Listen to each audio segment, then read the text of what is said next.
بسم الله الرحمن الرحیم. عایشه رضی الله تعالی عنها فرمایي وایي وخت زه په کور کې ناسته وم، یو مسکینه ښځه راله او دوه لورګانې یا لوڼه ورسره وې.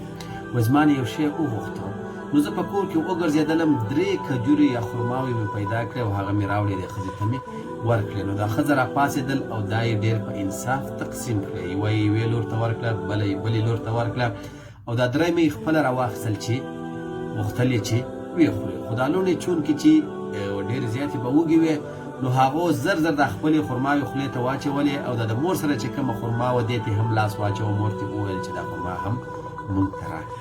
نو مور یې راپاڅېدل او دا خرما یې په منځ باندې دوه ځایه کړه او نیمه یې یوې لور ته ورکړه او نیمه یې بلې لور ته ورکړه. نو عایشه رضی الله عنها فرمایي وایي کله چې د دې دا کار ما ولیده نو فاعجبني شأنها، دا کار یې ماته ډېر زیات خوند راکړ. نو بیا وروسته رسول الله صلی الله علیه وسلم ته مې دا خبره وکړه، فذکرت ذلك لرسول الله صلی الله علیه وسلم. نو رسول الله صلی الله علیه وسلم د دې په هکله کې ماته یو خبره وکړه. ستاسو څه فکر دی چې رسول الله صلی الله علیه وسلم به څه خبره کړې؟ یو ډېره عجیبه خبره یې کړې ده او دا حدیث چې کوم دی دا امام مسلم رحمه الله په صحیح کې رانقل کړی او صحیح حدیث دی. رسول الله صلی الله علیه وسلم وفرمایل چې ان الله یقینا الله رب العالمین اوجب لها واجب کړ دې ښځې ته بها په دې یوه خرما باندې الجنت جنت. الله اکبر. په یوه خرما باندې د هغې دپاره جنت واجب کړ، یعنې دا به جنت ته خامخا ځي.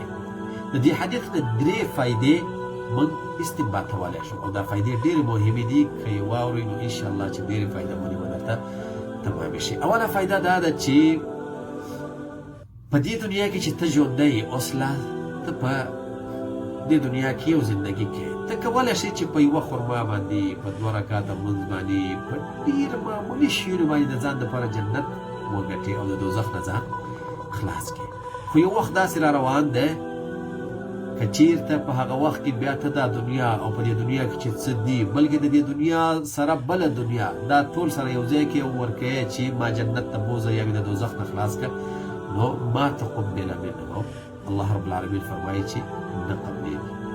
په دې دنیا کې د یوې جنت د یوې خرما په مقابل کې جنت درکوي، خو په هغه وخت کې چې کله د روح د بدن نه وځي او حقایق هر څه په سترګو ووینې، نو بیا که ټوله دنیا ورکوي، بیا که مور پلار ښځه ورونه قبیله او په دې دنیا کې چې هر څه دي دا ټول ورکوي، ثم ینجیه او بیا ته وغواړې چې د عذاب نه دې خلاص کړي، نو ځان نشي خلاصولی. نو اوس لا ځان هوښیار کړه او جنت د ځان دپاره وګټه. د دې دنیا په زندګۍ باندې مه دوکه کېږه. دا دنیا پاتې کېږي، زما دې په الله رب العالمین قسم چې دا دنیا پاتې کېږي. هېڅوک په دې دنیا کې باقي نه پاتې کېږي. که ته هر څومره مالداره یې، که ته هر څومره ځوان یې، قوت والا یې، ډیوټي دي، وزارتونه دي، د دنیا پیسې در سره یې، د دنیا شناخت او تعارف او واسطې او شفاعتونه دي، خو بیا هم هر څه ختمېږي. نو لاجل هذا د هغې دنیا لپاره کار وکړه. دویمه فایده دا ده چې که چېرته الله رب العالمین د